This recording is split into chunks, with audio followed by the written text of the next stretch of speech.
അച്ഛാ ഞാൻ പാസ്സായി.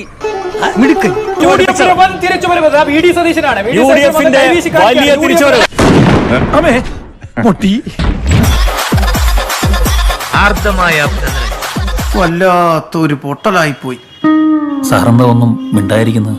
അണ്ണാക്കി പിരിവെട്ടിയിരിക്കണ ഒരാളോട് ചോദിക്കാൻ പറ്റിയ ചോദ്യമാണോടായത്? എന്താ ഉത്തമ ജനങ്ങൾ നമ്മളോട് ഇങ്ങനെ പെരുമാറിയത്? കടലിൽ കൊണ്ടുപോയി കായം കലക്കിട്ട് എന്ത് കിട്ടാനാടോ? ഗ്രാമപഞ്ചായത്തിൽ ശക്തി സ്തംഭമായി അതിശക്തമായ സ്വാധീനമാണ്. അത് ചരിത്രത്തിൽ ആദ്യമായാണ്. ഗോവിന്ദ, ഇപ്പോഴാണ് ശരിക്കും ഗോവിന്ദായത്. വല്ലാത്ത ചതിയായി. ആഗോളീകരണത്തിന്റെയും ഉദാരവൽക്കരണത്തിന്റെയും പ്രശ്നങ്ങൾ പറഞ്ഞപ്പോ പലരും ഞങ്ങളെ പുച്ഛിച്ച് തള്ളി. ഇപ്പൊ എങ്ങനെ ഇരിക്കുന്നു? ഈ ഗ്രാമപഞ്ചായത്തുകളിൽ CPM-ന്റെയും LDF-ന്റെയും ഒക്കെ സംഘടനാ ശക്തി, ആൾബലം ഒക്കെ ഭയങ്കരമാണ്. ഓഹോ, അങ്ങനെയാണല്ലേ? അപ്പൊ അതിനെ മറികടന്നുകൊണ്ട് അത്രയും ആൾബലം ഇല്ലാത്ത, അത്രയും സംഘടന ശക്തി ഇല്ലാത്ത കോൺഗ്രസ് 90 സീറ്റിലേക്ക് ഉയരുന്നുവെങ്കിൽ അത് കടുത്ത ഭരണവിരുദ്ധ വികാരമാണ് എന്നതിനപ്പുറമൊന്നുമില്ല. അതിൽ എന്നാലും ഇത് കുറച്ച് കടുപ്പമായി പോയി. ലോകം ഈ ഇലക്ഷൻ കൊണ്ട് അവസാനിക്കാൻ പോണൊന്നുമില്ലല്ലോ. എന്താണ്ടാ യൂസഫേ, നിന്റെ ഒരു അഭിപ്രായത്തില് നമ്മള് പൊട്ടാൻ കാരണം? എന്തുകൊണ്ടാണ് ഉന്നം തെറ്റിയതെന്ന് ഞാൻ വിശദമാക്കി തരാം. നല്ല ഒന്നാം തരം പെൻഷൻ മേടിക്കുക, ഇഷ്ടം പോലെ തിന്ന ആളുകൾ, എന്നിട്ട് നേരെ എതിർ വോട്ട് ചെയ്തു എന്ന് പറഞ്ഞാൽ അതിന്റെ പേര്. ഞാൻ ഈ പറഞ്ഞത് നല്ലൊരു മറുപടിയേ അല്ല, വേറൊരു മോടൻകുലി ന്യായം മാത്രം.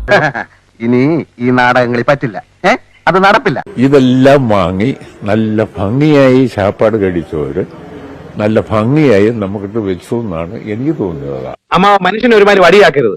ഇത്തരം നിലവാരമില്ലാത്ത ഫലിതങ്ങൾ അമ്മാവൻ അടിക്കരുത്. അത് മനുഷ്യനിവിടെ തീ ചവിട്ടി നിൽക്കുമ്പോ. എന്തുകൊണ്ട് നമ്മൾ തോറ്റു എന്നുള്ളത് ലളിതമായിട്ടൊക്കെ പറഞ്ഞാൽ എന്താ? தலைவரே, எனக்கே இது புரியாம இப்பதான் கொஞ்சம் புரிஞ்சிருக்கு. உங்களுக்கு நான் எப்படி புரியுது? ഏതായാലും തോൽവിയാണ്, അത് സമ്മതിക്കും. എന്നാൽ ഇങ്ങനെ ഉണ്ടാവും ഒരു തോൽവി?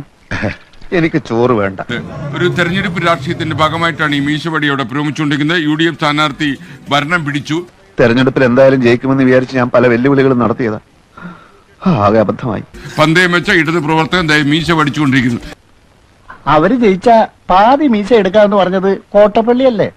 LDF-ന് കനത്ത പരാജയമാണ് ഈ തെരഞ്ഞെടുപ്പിൽ ഉണ്ടായത്.